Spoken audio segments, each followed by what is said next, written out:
కాంగ్రెస్ ప్రభుత్వం ఒక ఫ్రాడ్ కంపెనీని తీసుకొని వచ్చి నకిలీ మద్యాన్ని తెలంగాణ రాష్ట్రంలో ప్రవేశపెట్టే ప్రయత్నం చేసి ఇక్కడున్న ప్రధాన ప్రతిపక్షంగా బీఆర్ఎస్ పార్టీ దీని మీద లేవనెత్తి కేసీఆర్ గారి పాలనలో ఏనాడు కూడా నకిలీ మద్యము కల్తీ బీర్లు అట్లాంటివి రానివ్వకుండా, ఎందుకంటే చూస్తున్నాం కదా గుజరాత్ డ్రై స్టేట్ అని చెప్పుకునే గుజరాత్ లో నకిలీ మద్యంతో తాగి దాదాపు 50 మంది చనిపోయారు.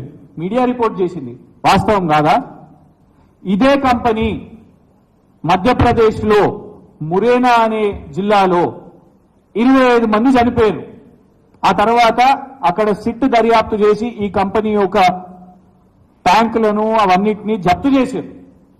అట్లాంటి కంపెనీని మంత్రి గారు ఫస్ట్ వస్తలేదు, ప్రతిపాదన లేదని, ఆ తర్వాత నాకు సమాచారం లేదు, నాకు సమాచారం లేకుండానే అధికారులే తెచ్చిరని, ఆ తర్వాత అధికారికంగా చాలా గొప్ప కంపెనీ ఇది, చాలా ప్రెస్టీజ్, ఈ సోమ్ డిస్టిలరీస్ అనే సంస్థ వాళ్ళు తెచ్చే కల్తీ బీరు తెస్తే మా కాంగ్రెస్ ప్రభుత్వానికి రాష్ట్రానికి చాలా గొప్ప జరుగుతుంది, ఇది మా ఘనత అని రాసి ఇవాళ సింపుల్ గా రద్దు చేస్తున్నామంటే మరి విచారణ ఏముండదా?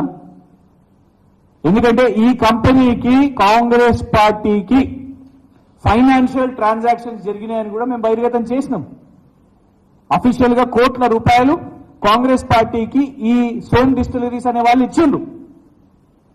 ఇండియా టుడే లాంటి సంస్థ కూడా సోమ్ డిస్టిలరీస్ కి దిగ్విజయ్ సింగ్ గారికి సంబంధం ఉంది అని కూడా ఎప్పటి నుంచో దశాబ్దాల నుంచి ఆర్టికల్స్ ఉన్నాయి. రేపు బాధ్యత ఎవరిది అనేది అడుగుతున్నాం. మంత్రి గారు ఒక పాలసీ లేదని చెప్పి మీడియాను బెదిరించి మళ్ళా లేదు పాలసీ తీసుకున్నాం ఇచ్చినామని చెప్పి అప్రూవల్స్ ఇచ్చినామని చెప్పి మళ్ళా తర్వాత క్యాన్సిల్ ఇవాళ చేసుకుంటే ఇందుకే ఇట్లాంటి యూటర్న్లు చేస్తున్నారు కాబట్టి దీన్ని తుగ్లక్ పాలన అని అంటున్నాం.